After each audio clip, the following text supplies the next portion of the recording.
తమన్నా పేరెత్తగానే పాలరాతి శిల్పం లాంటి రూపం కళ్ళ ముందు కదలాడుతుంది. అసలు మేకప్పే లేకున్నా మెరిసిపోయే రూపం ఆమెది. అంత తెల్లగా ఉంటుంది తమ్ము. ఆ స్కిన్ టోన్ కారణంగా ఆమె కొన్ని రకాల పాత్రలకు సూట్ అవ్వదు. మోడర్న్ పాత్రలకు మేడ్ ఫర్ లాగా కనిపించే తమ్ము కొంచెం పేద అమ్మాయి పాత్ర చేయాలంటే కష్టమే. కానీ తమిళ దర్శకుడు విజయ్ చందర్ మాత్రం తమ్ముతో ఏకంగా స్లమ్ గర్ల్ పాత్ర చేయించేస్తున్నాడు.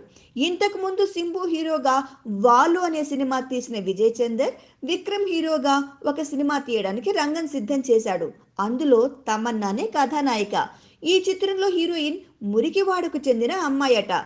తన పాత్ర గురించి కథ గురించి తెలుసుకున్న తమన్నా కన్నీళ్లు పెట్టేసుకుందట. ఈ సినిమా విషయంలో చాలా ఎక్సైట్మెంట్తో ఉన్నట్టుగా చెప్పిందట మన తమ్ము. విక్రమ్ తమ్ము సినిమాకు స్కెచ్ అనే టైటిల్ నిర్ణయించారు. ఇదొక థ్రిల్లర్ మూవీ అట. విక్రమ్ స్కెచ్ వేసి శత్రువుల్ని తుదముట్టిస్తాడు కాబట్టి ఈ సినిమాకు ఆ టైటిల్ ఫిక్స్ చేశారట. ప్రస్తుతం గౌతమ్ మీనన్ దర్శకత్వంలో ధ్రువ నక్షత్రం చేస్తున్న విక్రమ్ అది పూర్తయ్యాక స్కెచ్ చేస్తాడు. Please subscribe. Hi, it's me Purna. Please subscribe.